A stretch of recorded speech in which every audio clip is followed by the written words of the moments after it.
함께 보십니다. 구약 성경 이사야서 1장 10절로 20절까지 말씀입니다. 하나님 말씀 이사야서 1장 10절에서 20절까지 말씀입니다. 구약 969면쯤에 있습니다. 교독하십니다. 너희 소돔의 관원들아 여호와의 말씀을 들을지어다. 너희 고모라의 백성아 우리 하나님의 법에 귀를 기울일지어다.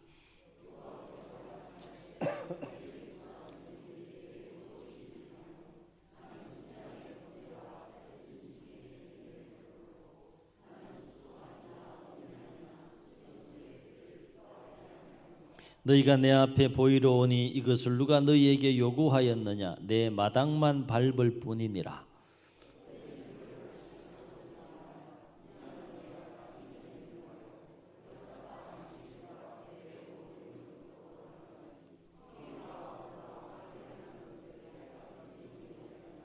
내 마음이 너희의 월삭과 정한 절기를 싫어하나니 그것이 내게 무거운 짐이라. 내가 지기에 곤비하였느니라.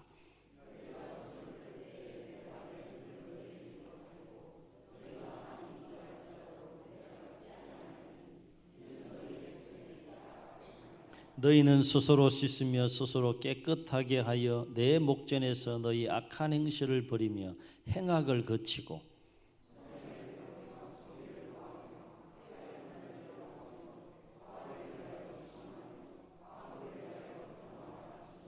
여호와께서 말씀하시되 오라 우리가 서로 변론하자. 너희의 죄가 주홍 같을지라도 눈과 같이 희어질 것이요 진홍같이 붉을지라도 양털같이 희게 되리라.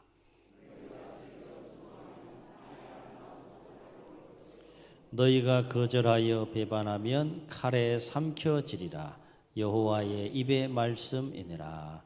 아멘. 할머니와 할아버지가 아주 가파른 경사를 오르고 있었습니다. 할머니가 너무 힘이 드신지 애교 섞인 목소리로 할아버지에게 이렇게 말합니다. 영감, 나 좀 업어줘. 할아버지는 무지 힘이 들었지만 남자 체면이 있잖아요. 그래서 할머니를 업습니다. 그런데 할머니가 얄밉게 이렇게 물어요. 무거워? 그러자 할아버지가 담담한 목소리로 이렇게 대답합니다. 그럼 무겁지. 얼굴 철판이지. 머리 돌이지. 간은 부었지. 많이 무거워. 할아버지가 그렇게 할머니를 업고 얘기합니다. 얼마쯤 할머니를 업고 가다가 가파른 경사길이니까 얼마나 힘이 들겠어요. 그래서 할아버지가 할머니를 내려놓고 이번에는 할머니에게 이렇게 말하길. 할멈, 나도 좀 업어줘. 할아버지가 할머니에게 이야기합니다. 할머니가 그 얘기를 듣고 얼마나 기가 막히겠어요. 업어달라고 하니. 남자한테 업히는 거야 또 업힐 수 있지만 이 할아버지가 업어달라고 하니 기가 막히지만 어쩔 수 없이 그래도 할 수 없이 할아버지를 업었습니다. 이때 할아버지가 약을 올리는 목소리로 이렇게 말합니다. 그래도 생각보다 가볍지. 함께 길을 가면서 할머니는 입가에 미소를 띄우면서 천천히 자상한 목소리로 이렇게 말을 했다고 합니다. 그럼 가볍지. 머리도 비었지. 허파에 바람도 들어갔지. 양심도 없지. 싸가지도 없지. 너무 가볍지. 할머니가 그렇게 이제 복수를 하는 거죠. 행복한 동행이 되려면 어떻게 해야 할까요? 같은 길을 가면서 행복한 그 동행이 되려면 무엇이 가장 필요할까? 여러 가지가 필요하겠지만 무엇보다도 마음이 같아야 되겠죠. 그죠? 아무리 힘들고 어려워도 마음이 같으면 힘들지가 않습니다. 아무리 평탄한 길을 간다 할지라도 마음이 같지 않으면 그것만큼 힘든 게 없어요. 짧은 길을 가건 먼 길을 가건 험한 길을 가건 평탄을 가건 그 길의 여정이 행복한 동행이 되려면 마음이 같아야 된다라고 하는 겁니다. 신앙생활도 마찬가지죠. 우리가 하나님과 동행하면서 신앙생활을 하면서 행복한 신앙생활이 되려면 무엇이 필요할까 가만히 생각해 볼 때 역시 하나님의 마음과 내 마음이 같아지는 것, 그것이 필요하다는 거예요. 행복한 신앙생활을 하려면 반드시 이것이 필요하다는 거예요. 주파수가 맞아야 되는, 마음의 주파수가 맞아야 되는 것이죠. 하나님의 마음과 내 마음이 맞지 않으면 마음이 삐걱대면서 삶이 삐걱대는 거예요. 여러분, 신앙생활 하면서 하나님의 마음과 여러분의 마음이 하나가 될 수 있기를, 같아질 수 있기를, 그래서 행복한 하나님과 동행하며 신앙생활의 여정이 될 수 있기를 예수님의 이름으로 축복합니다. 그러나 만약 내 마음이 하나님의 마음과 같지 않다면 어떻게 될까? 반드시 실족한다는 거예요. 하나님의 마음과 내 마음이 같지 않을 때는 반드시 실족한다는 겁니다. 왜냐하면 이 육신의 생각으로는 결코 하나님의 마음과 하나님의 생각을 따를 수 없기 때문에 그래요. 하나님의 마음과 내 마음은 항상 충돌할 수밖에 없어요. 그래서 사도 바울은 이와 관련해서 로마서 8장 7, 8절에서 뭐라고 말했는가 하면 이렇게 말합니다. 육신의 생각은 하나님과 원수가 되나니 이는 하나님의 법에 굴복하지 아니할 뿐만 아니라 할 수도 없습니다. 육신에 있는 자는 하나님을 기쁘시게 할 수 없는 일은 충돌하니까 그래요. 충돌하니까. 내 마음의 생각과 하나님의 마음의 생각이 같지 않으면 반드시 실족하는 이유가 바로 여기에 있다는 것이죠. 우리는 오늘 말씀을 통해서도 이러한 진리를 확인할 수 있습니다. 오늘 말씀은 하나님께서 이사야 선지자를 통하여서 남왕국 유다 백성들의 죄악상을 고발하고 또 죄악상에 대해서 말씀하시는 내용이에요. 오늘 말씀을 통해서 우리가 무엇을 주목해야 될까 생각해 볼 때 과연 하나님께서 하나님의 백성들에게 진정으로 원하는 것이 뭘까? 이 질문을 던지면서 오늘 말씀 우리가 묵상할 필요가 있다는 거예요. 하나님께서 하나님 백성들에게 기대하시는 삶이 있다는 거예요. 하나님이 원하시는 삶이 있다는 겁니다. 내가 하나님께 원하는 삶이 있는 것과 마찬가지로 하나님이 나에게 원하는 삶이 있다는 거예요. 그 삶이 도대체 뭐냐? 하나님이 가장 하나님 백성들에게 원하는 삶이 뭐냐? 여러 가지로 오늘 말씀 보면 그 하나님의 마음을 표현하고 계시는 것을 볼 수 있게 되는데 그것을 한마디로 요약하면 하나님을 진정으로 경외하는 삶을 살라는 거예요. 정말 하나님을 사랑하라는 거예요. 진짜 하나님을 사랑하라는 거예요. 진정으로 하나님을 경외하는 삶을 살아가는 것, 그것이 하나님이 하나님 백성들에게 가장 원하는 삶이라고 하는 것입니다. 그런데 현재 하나님께서 남유다의 모습을 볼 때 어떻다는 겁니까? 하나님의 백성임에도 불구하고 하나님의 백성들 마음속에 진정으로 하나님을 경외하는 마음이 없는 거예요. 얼마나 안타깝겠어요.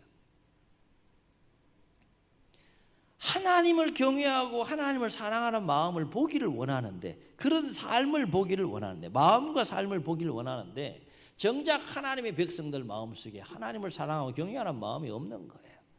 그래서 하나님은 이러한 그들의 모습을 보시고 한탄하시면서 이사야 선지자를 통해서 뭐라고 말씀했습니까? 2절로 4절에 보게 되면 이렇게 한탄하시면서 말씀하세요. 하늘이여 들어라, 땅이여 귀를 기울이라. 내가 자식을 양육하였거늘 그들이 나를 거역하였도다. 아버지가 자식을 양육하듯이 내 백성을 하나님께서 양육하셨는데 그들이 나를 거역했다고 지금 한탄하시는 거예요. 소는 그 임자를 알고 나귀는 주인의 구유를 알건만 이스라엘은 알지 못하고 나의 백성은 깨닫지 못하는도다. 그들이 여호와를 버리고 이스라엘의 거룩한 일을 만홀히 여겨서 멀리 물러갔도다. 멀리하고 물러갔도다. 그렇게 하나님께서 한탄하시는 모습을 보게 됩니다. 이 하나님께서 한탄하시는 그 마음을 받아서 이사야가 동일하게 슬픔을 노래합니다. 슬프다. 이사야가 슬픈 것은 하나님이 슬픈 거죠. 동일한 마음에 슬프다 범죄한 나라요.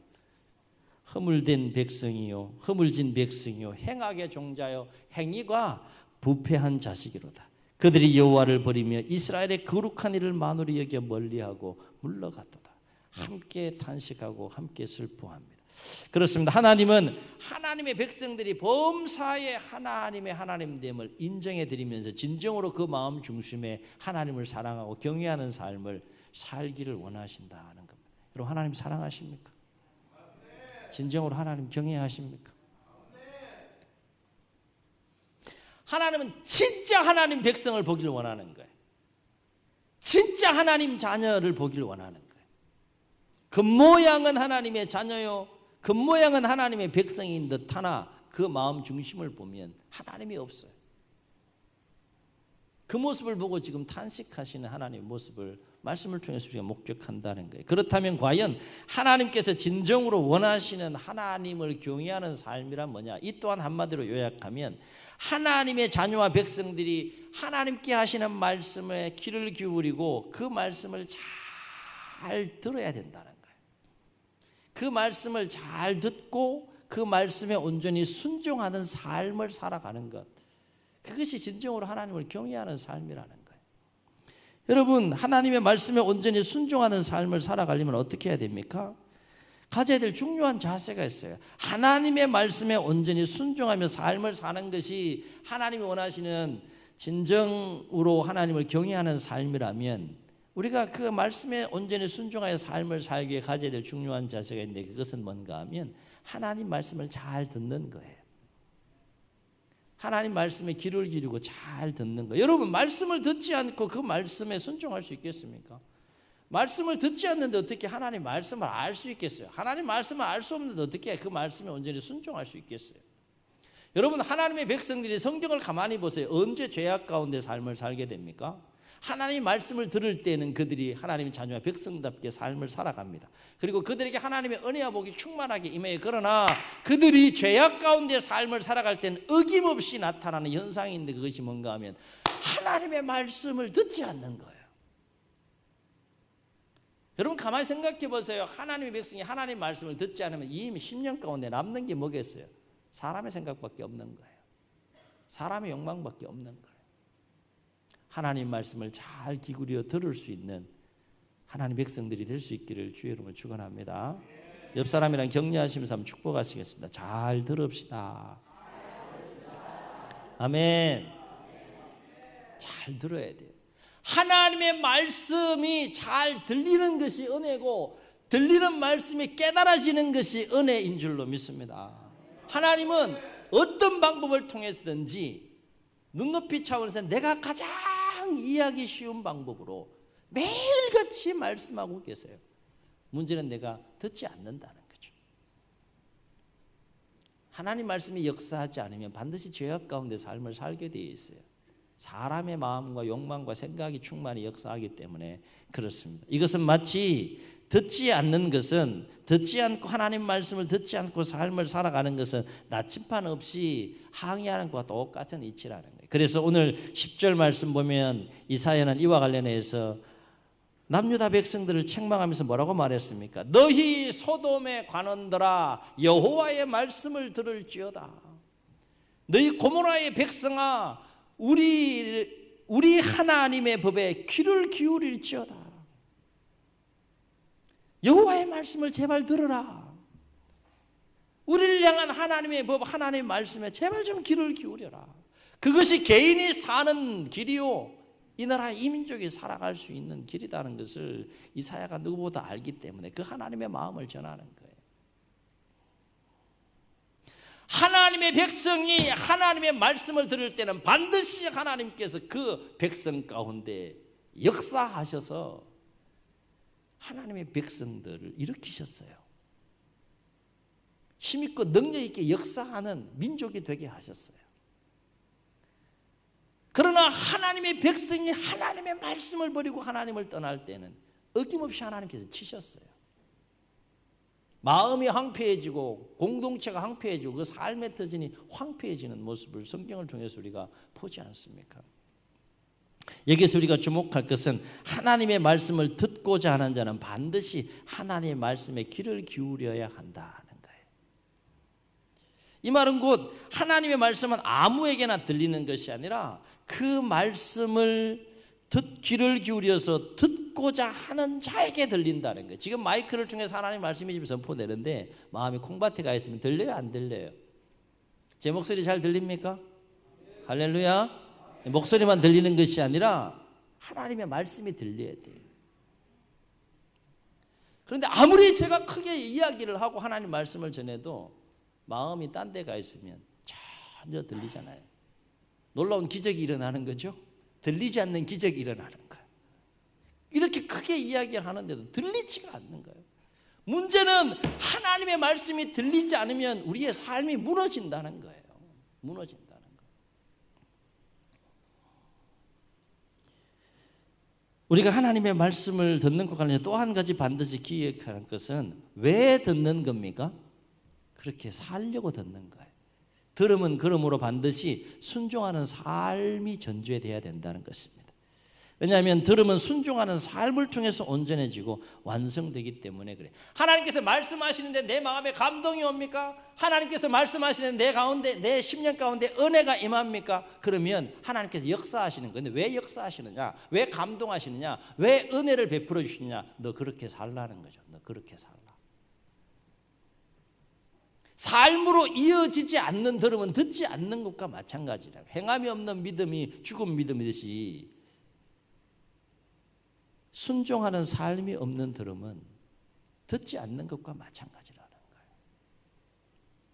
하나님 말씀을 잘 듣고 순종할 때 우리의 영혼이 살고 우리의 인생이 살게 될 줄로 믿습니다. 그렇다면 하나님께서 하나님 말씀을 잘 듣고 온전히 순종하며 살길 원하는 삶의 영역은 뭐냐? 하나님을 경외하는 삶은 하나님 말씀을 잘 듣고 순종하는 삶인데, 그러면 어떤 삶의 영역에서 하나님께서는 특별히 하나님 말씀에 온전히 순종하며 살기를 원하느냐? 전 삶의 영역이지만 오늘 세 가지를 하나님께서 말씀하시는 것을 보게 돼요. 첫째는 예배하는 삶의 영역입니다. 오늘 말씀 보면 이스라엘 백성들이 예배하는 삶을 보시고 하나님께서 막 기뻐하셔야 되는데 심히 한탄하신 하나님 모습 보게 돼요. 여러분, 예배가 없어서 한탄하는 것이 아니에요. 제물과 제사를 가지고 얼마나 열심과 열정을 가지고 하나님의 백성들이 하나님 앞에 나와서 제사했는지 몰라요. 그러면 하나님이 기뻐해야 되는데 하나님이 그 모습 보시고 심히 한탄했다는 거예요. 이유가 뭘까요? 제물을 가지고 하나님 앞에 제사하는 열심과 열정을 있었잖아. 그 마음속에 뭐가 없다는 거예요? 하나님을 경외하는 마음이 없다는 거예요.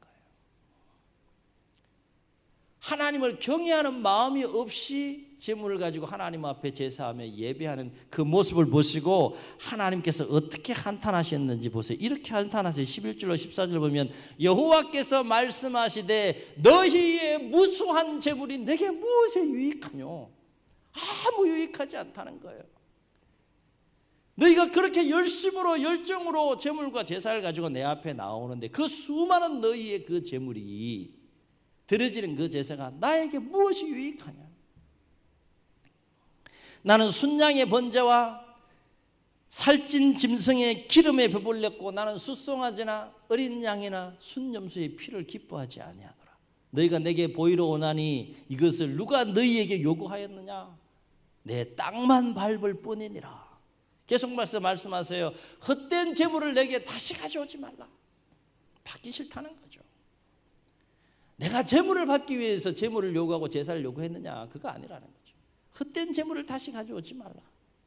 분향은 내가 가정이 여기는 것이요 월삭과 안식일과 대회로 모이는 것도 그러하니 성회와 아울러 악을 행하는 것을 내가 견딜 수 없느니라. 그렇게 말씀하세요. 견딜 수 없다고 말씀하세요.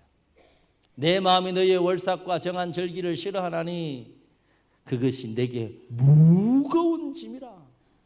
내가 지기에 곤비하였느니라. 하나님께서 그렇게 말씀하세요.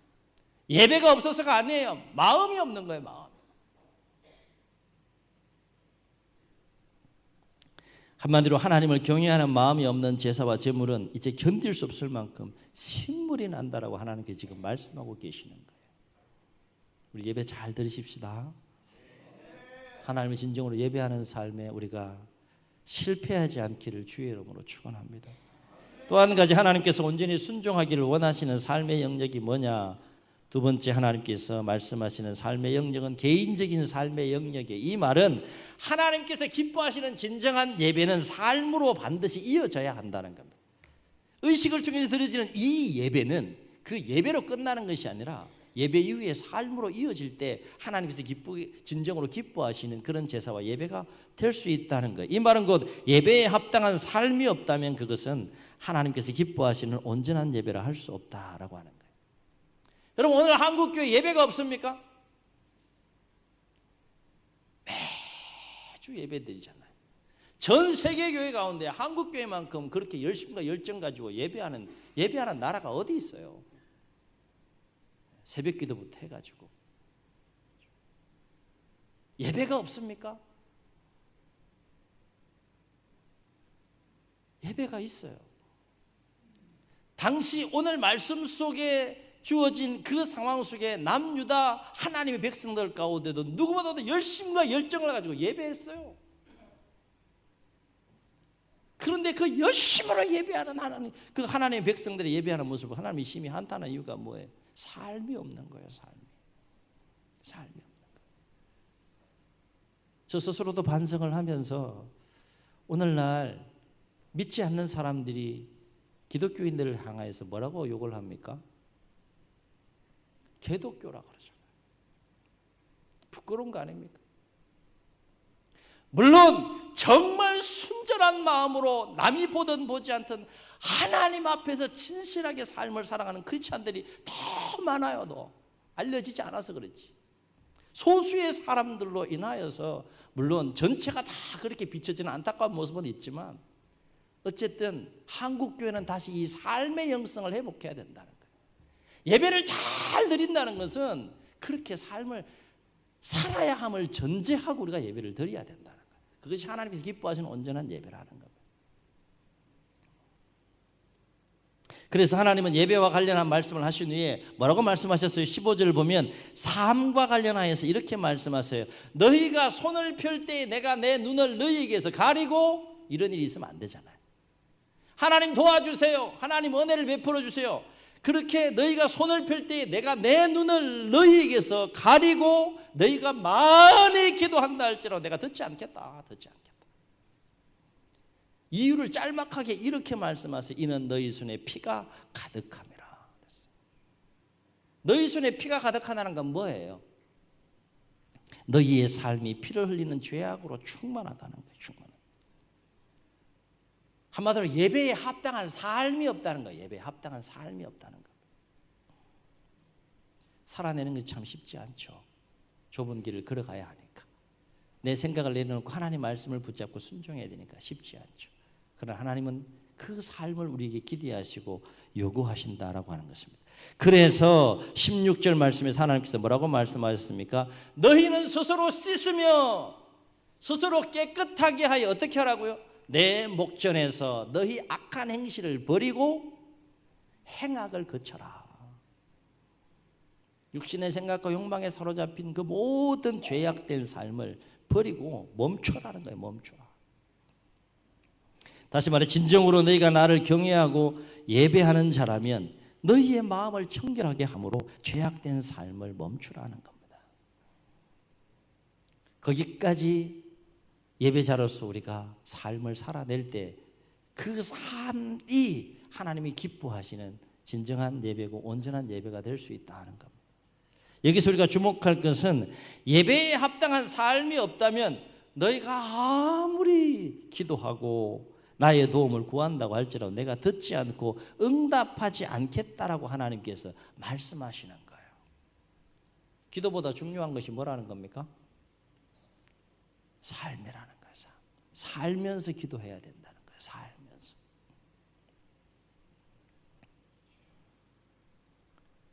여기서 우리가 주목할 것은 하나님을 향한 진정한 예배가 무너지면 우리의 삶이 무너지고 우리의 인생이 무너진다는 거예요. 예배가 그렇게 중요한 겁니다. 구약의 대표적인 세 사람의 인물을 우리가 예를 들어보면 가인은 예배하는 삶이 무너졌어요. 가인은 예배가 무너졌어요. 그래서 악한 마음을 갖게 되고 동생을 죽이는 그 마음이 무너지고 삶이 무너지는 모습을 봅니다.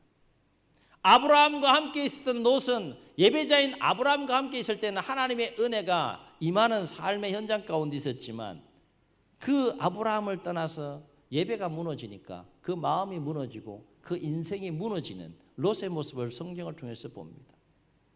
이스라엘의 첫 번째 왕으로 세움받은 사울, 처음엔 예배자였어요. 그러나 그 마음속에 하나님을 경외하는 마음을 버리고 예배가 무너지니까 그 마음속에 악한 영의 역사함으로 결국 비참하게 인생이 끝이 나는, 인생이 무너지는 모습을 봅니다. 한번 따라해 봅시다. 예배가 무너지면 삶이 무너집니다. 긴장감을 가져야 되지 않겠느냐 하는 거예요. 이 한 시간의 예배에 우리가 얼마나 집중하고 정말 하나님이 진정에 받으시는 예배를 우리가 드리고 있느냐. 나의 만족을 위해서, 종교적인 만족을 위해서, 나의 자신의 신앙적인 만족을 위해서 예배를 드리는 것이 아니라 정말 내가 드리는 이 예배를 하나님이 만족하시느냐, 하나님이 받으시는 예배냐, 이것이 더 본질이고 중요한 것이라는 거예요. 여러분 그거 아세요? 하나님을 진정으로 예배하는 마음 없이 얼마든지 예배할 수 있다는 거예요. 얼마든지 신앙생활을 할 수 있다는 거예요. 오늘 성경 속에 나온 유다 백성들이 그랬어요. 얼마나 좋은 살찐 송아지와 어린 양과 순염소를 가지고 기름진 것을 가지고 하나님 앞에 그렇게 제사하며 나아간다고 했겠습니까? 얼마든지 할 수 있어요. 인간적인 생각과 동기와 목적을 가지고 얼마든지 예배하고 얼마든지 신앙생활을 할 수 있어요. 문제는 하나님께서 그 예배를 받으시느냐 받지 않느냐. 우리 입술로 하나님의 자녀라고 얘기할 수 있어요. 입술로 하나님의 백성이라고 얘기할 수 있어요. 그러나 문제는 하나님이 정말 나를 하나님의 자녀로 백성으로 인정해 주실 만한 삶을 내가 살아내느냐, 이것이 중요한 거라는 거예요. 삶의 영성을 행복할 수 있기를 주 여러분 축원합니다. 한 가지 아울러서 예배에 합당한 삶이 없어지면 우리를 향한 하나님의 은혜와 복이 막힌다는 거예요. 무서운 거죠. 아무리 많이 기도해도 너희가 손을 펼쳐도 내가 듣지 않고 응답하지 않겠다. 왜? 예배에 합당한 삶이 없기 때문에. 우리가 진정으로 하나님을 경외하며 예배해야 되는 이유가 바로 여기에 있다라고 하는 것입니다. 좀 부담스러운 표현이고 요구이실지 모르겠지만 이 한 시간의 예배에 저와 여러분이 생명을 걸 수 있기를 주의 이름으로 축원합니다. 여러분 이 한 시간도 하나님께 집중하지 못하면서 어떻게 하나님의 자녀와 백성이라고 할 수 있을 것이며 이 한 시간도 집중하지 못하면서 어떻게 하나님의 마음을 감동시킬 수 있겠습니까? 일주일 내내 우리 일상의 삶 속에서 내 마음과 생각대로 삶을 살다가 이 한 시간만이라도 정말 최고의 순간, 최고의 예배를 하나님 앞에 드리지 못한다 그러면 어찌 우리가 하나님의 자녀와 백성이라 할 수 있겠으며 하나님께서 우리의 삶 가운데 어떤 은혜와 복을 내려주실 수 있겠느냐 하는 거예요.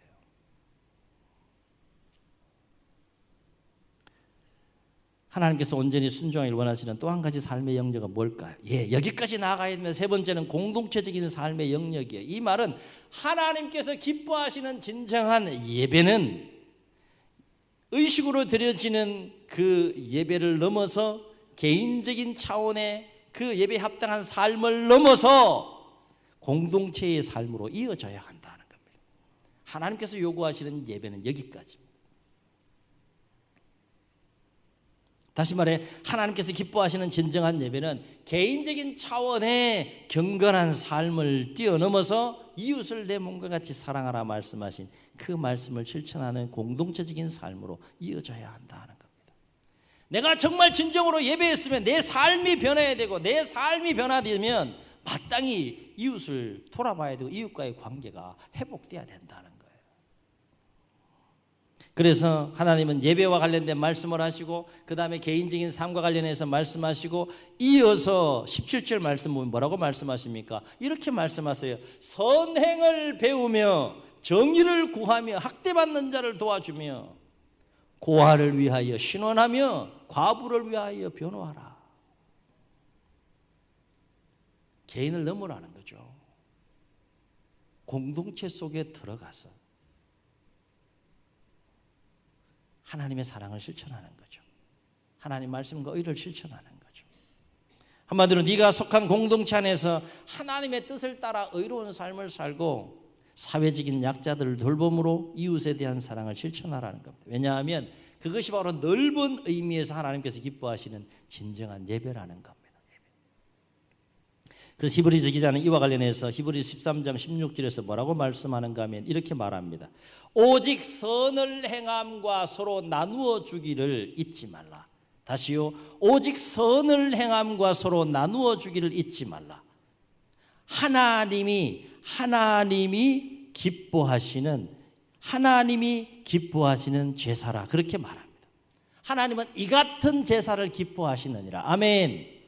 아멘. 오직 선을 행하는 것, 나누어 줄 것을 이웃과 더불어 나누는 것, 그렇게 삶을 사는 것, 하나님은 이 같은 제사는 예배잖아요. 이 같은 제사를 기뻐하시느니라 그랬어요.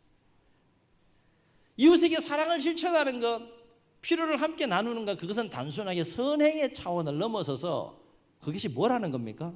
하나님께서 기쁘게 받으시는 예배라는 거예요. 예배. 그러면 우리는 이런 마음을 가져야 되는 거죠. 하루하루의 모든 삶의 영역에서 우리는 그 삶의 예배자의 모습으로 우리가 그 삶을 대하며 살아야 된다는 거예요. 예배자의 모습으로 서로를 바라보고 서로의 관계 속에서 삶을 살아야 된다는 거예요. 개인적으로는 기도생활, 말씀생활, 예배생활, 또 헌신하는 여러 가지 삶의 부분에 있어서 열심히 하지만 관계가 문제가 있는 사람들이 있어요. 삶에 문제가 있는 것이 있어요. 돌아보셔야 합니다. 하나님과의 관계를 다시 돌아보셔야 해요. 초대교회를 한번 보세요. 성령의 강력하고 충만한 임재 가운데 그 심령이 변화되면서 개개인의 삶이 놀랍게 변화되는 모습을 보게 돼요. 그걸로 끝났습니까? 역사상 다시 재현하기 힘든 공동체, 가장 모델이 될 만한 건강하고 가장 성경적인 공동체가 초대교회예요. 초대교회. 사랑하는 성도 여러분, 하나님께서 하나님 백성인 우리에게 진정으로 원하시는 것이 뭘까요? 하나님 말씀을 잘 듣고 그 말씀에 온전히 순종하여, 첫째, 하나님을 참되게 예배하며, 둘째, 개인적인 삶 속에서 마음을 청결히 하여 모든 악한 행실을 멈추며, 셋째, 공동체 안에서 하나님의 뜻을 따라 의를 행하며 이웃사랑을 실천함으로 진정으로 하나님을 경외하는 삶을 사는 것, 그것이 오늘 말씀을 통해서 깨닫게 하시는 하나님이 하나님 백성들에게 원하시는 삶인 줄로 믿습니다. 바라옵기는 내가 원하는 삶이 아니라 누가 원하는 삶을 살아야 된다는 거예요. 하나님이 원하시고 하나님이 기뻐하시는 삶을 살아가라는 거예요. 그래서 진정으로 하나님을 경외하는 삶을 통해 참된 하나님의 자녀와 백성으로서의 삶을 살아가는 우리 모두가 될 수 있기를 주의 이름으로 축원합니다. 축원합니다. 우리 말씀을 기억하시면서 기도하는 마음으로 우리 함께 찬양하시고 통성으로 기도하시겠습니다.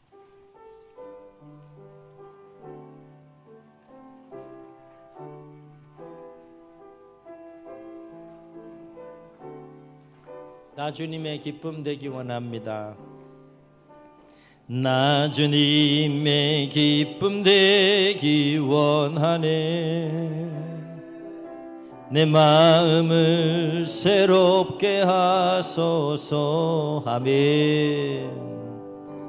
새 부대가 되게 하여 주사. 주님의 빛 비추게 하소서. 내가 원하는 한 가지, 주님의 기쁨이 되는 것. 내가 원하는 한 가지, 주님의 기쁨이 되는 것. 겸손히 내 마음 드립니다. 나의 모든 것 받으소서. 아멘 아멘. 나의 맘 깨끗게 씻어주사 주의 길로 향하게 하소. 고백합시다. 내가 원하는 한 가지 주님의 기쁨이 되는 것. 내가 원하는 한 가지 주님의 기쁨이 되는 것. 조용히 눈을 감으시겠습니다.